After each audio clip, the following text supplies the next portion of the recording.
Welcome back to Who's Your Niner.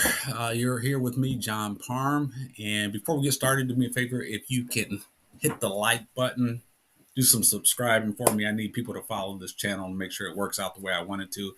But I'm here to talk to you tonight specifically about Kyle Shanahan, all the talk that's been going on about him. And it seems like everybody just wants to get rid of this man. And it's unbelievable to me.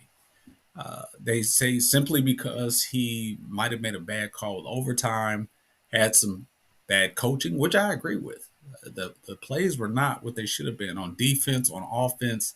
Why didn't he run the ball? Why did he allow the defense to do zero blitz coverages? A lot of it didn't make sense. Did he know the rule for overtime?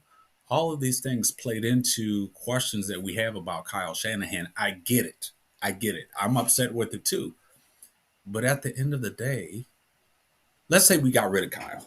Okay. Let's you're so angry, we discard Kyle, he's out of the way, boom, gone. Now what? Now what? You're talking about a coach that has taken this team to the NFC Championship, what, three times, four times? Two Super Bowls, even though we didn't win them, two Super Bowls, and we're relevant every year, unless, half our players are injured. We're relevant every year. Don't forget, this is a business. And the business of a business is to make money. And he's made Jed York a lot of money by keeping them relevant. He's doing all he can to win.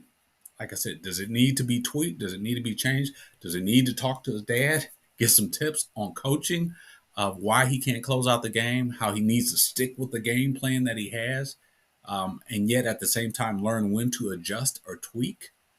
If it's working, you stick with it. If it's not working, you adjust where you need to. I think that balance is sitting there. But look at Andy Reid. Everybody's praising Andy Reid right now.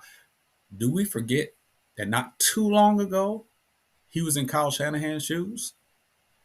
Everybody was saying he wasn't the coach to get the job done when he was in Philadelphia.